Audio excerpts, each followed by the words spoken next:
మీరు యథాలాపంగా వచ్చి ఇది పొలిటికల్ పదవులు విగ్రహాలు పోతే మేము ఇల్లు కట్టుకుంటాం వాకిళ్ళు కట్టుకుంటాం ఏం మాటలవి? ఇదే మీరు మస్జిద్లో జరిగితే మాట్లాడతారా? మస్జిద్లో ఇలాంటి అపవిత్రం ఒక చిన్నపాటి చోరీ జరిగితే ఇలాగే మాట్లాడతాం. ఎందుకంటే మీరు మాట్లాడరు, ఓట్లు కదా అక్కడ. కానీ హిందువులు మాట్లాడితే హిందువులందరికీ ఎవరు పట్టించుకోరు. ఇక్కడ మా వేదన ఉండదా? మౌనంగా ఉన్నామంటే బాధ లేదనా? కోపం రాదనా?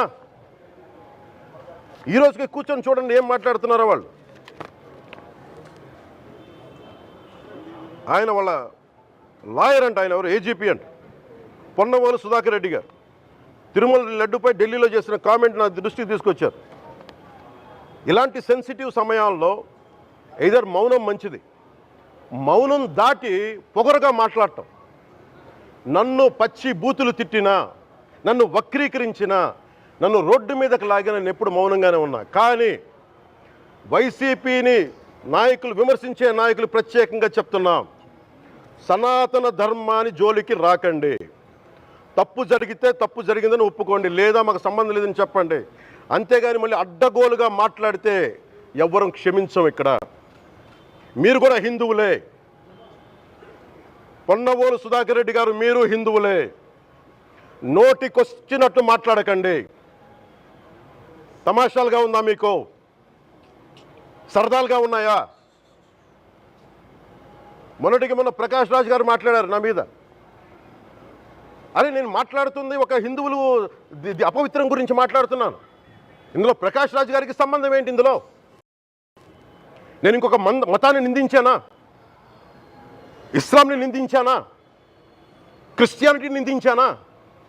ఈ అపవిత్రం జరిగింది, ఇలా జరగకూడదు, ఫుడ్ అడల్టరేషన్ జరిగిందని మాట్లాడుతుంటే దీన్ని గోల చేయకూడదంట. అంటే తప్పు జరిగినప్పుడు మాట్లాడకూడదా?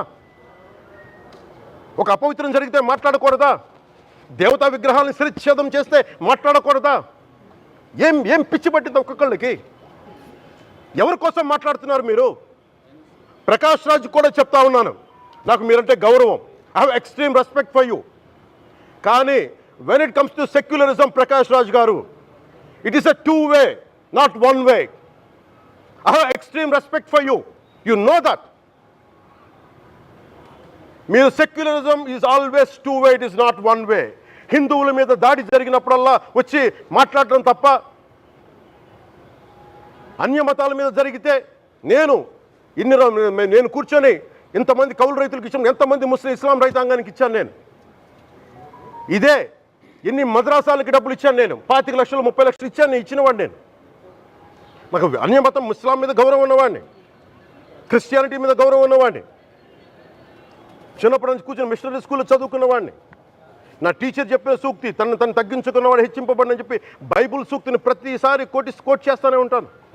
ఇది నా గౌరవం, ఇది నేను చూపించే గౌరవం. మీరు మాట్లాడితే కూర్చొని నేను పాటించే ధర్మానికి అపవిత్రం జరిగినప్పుడు నేను మాట్లాడకూడదు, మౌనంగా ఉండాలి. సెక్యులరిజంకి విఘాతం అంటే ఏంటి? సెక్యులరిజంకి విఘాతం నా ఇంటి మీద దాడి జరిగినప్పుడు నేను మాట్లాడకూడదా? నా ఇల్లు 10 మందికి ఆశ్రయం ఇస్తుంది. నా సనాతన ధర్మం అన్ని ధర్మాలకి ఆశ్రయం అయితే దానికి దాడి జరిగినప్పుడు, దాని మీద అపవిత్రం జరిగినప్పుడు దానికి కూడా మాట్లాడకూడదంటే ఏం మాట్లాడాలి మీతోటి? ప్రకాష్ రాజ్ గారు, you have to learn your lessons. I respect you. It's not just Prakash Raj గారు, all the people who thinks in the name of secularism, you're going haywire. Let me tell you guys, we are extremely hurt.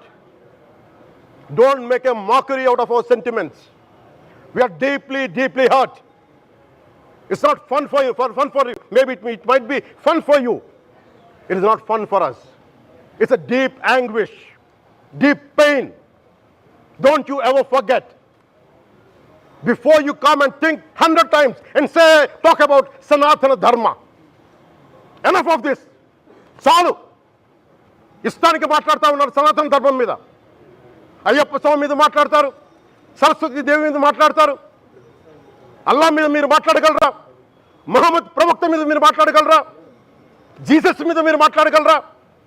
అందరూ కూర్చొని సనాతన ధర్మం మీద, వినాయకుడి మీద జోకులు వేస్తారు, దుర్గాదేవి మీద జోక్స్ వేస్తారు, సరస్వతి దేవి మీద జోక్స్ వేస్తారు.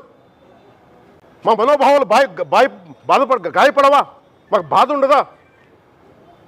అందుకే నేను ప్రతిపాదించింది ఏంటంటే ప్రతి దానికి రావలేకపోతున్నాం. సనాతన ధర్మ రక్షణ board is order of the day. ప్రతిసారి కూర్చోబెట్టి మేము డిఫెండ్ చేసుకోలేం. ఇది ప్రతి సగటు హిందువు తాలూకు ధర్మం. ఇదే ఇస్లాం మీద దాడి జరిగితే ఎంతమంది బయటకు వస్తారు, ఎంతమంది నిరసన తెలియజేస్తారు, రోడ్ల మీదకి రమ్మని చెప్పట్ల. కనీసం మీకు కోపం కూడా రాకపోతే మేము ఏం చేస్తాం? గుడికి వెళ్ళే ప్రతి హిందువు బాధ్యత కాదా ఇది? నా ఒక్కరి బాధ్యతైనా, మా బాధ్యతైనా మీది కాదా? ధర్మాన్ని పరిరక్షించడానికి మీ బాధ్యత కాదా?